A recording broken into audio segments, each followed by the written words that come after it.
camps haven't started because of October the 7th specifically. Right. They're starting, this this week in loads of encampments up and down the country.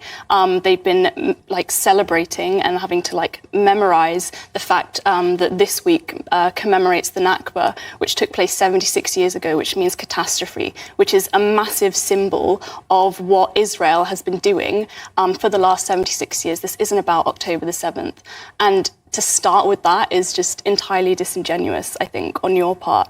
I really want to say that I think it's great, actually, that you went to that camp today and tried to talk to those students. And you kind of embarrassed yourself, I would say, whilst doing that, because it was a reminder for me, and I'm sure for other people watching, that actually the Palestine movement brought you down, and the Palestine movement has the potential to bring down lots of other Tory ministers and the whole Tory government, and not just the Tory government, I would say any government and any mainstream political party that is backing what Israel is doing right now, which is a genocide. And that's what people think, right? You are the one, and your government is completely out of touch with what actually the majority of people in Britain think about what's happening. The majority of people in Britain do not support what Israel is doing and actually want us to stop sending weapons. And you were saying today that we should send more, which is completely opposed to what people in Britain actually want. So I think you're detached, because the Conservative government is facilitating and supporting a genocide.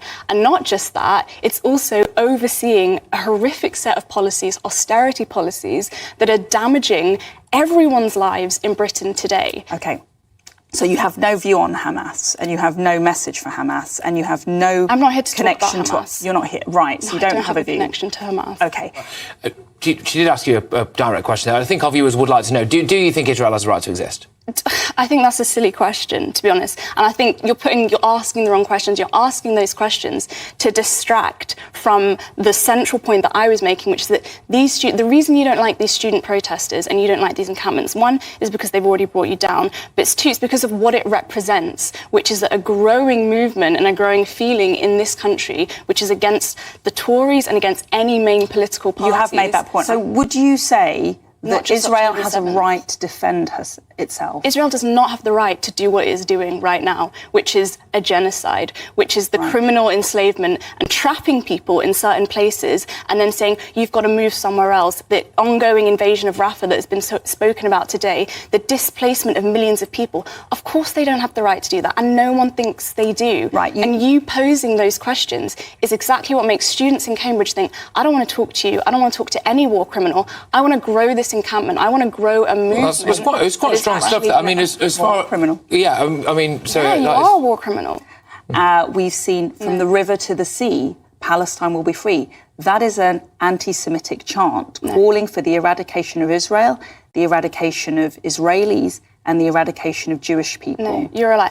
You're a liar. On every single one of these mass protests, right, there is a huge Jewish bloc. In all of these encampments, the encampments that you went to today, even in Cambridge, talking about all this kind of stuff, the Cambridge group, Cambridge Jews for Justice, they said, you are weaponizing their identity to promote a culture war. And that's all this is, because you've got no actual real policies or statements or anything to offer people in this country. Let's be honest, the reason you're here and the reason you went today is because you want to be the leader of the Tory party. You're interested in your career. You're interested in promoting that. So that's why you come out with your line. Could I ask? I mean, this is, to be honest, and that's completely false to call the marches anti-Semitic. People don't believe that. You specifically and your government have been the architects of horrific racist policies and whipping. You're talking about hatred. You're talking about violence. You're talking about all of these terrible things. I was watching the thing today. You're saying war is a tragedy and all of this kind of stuff.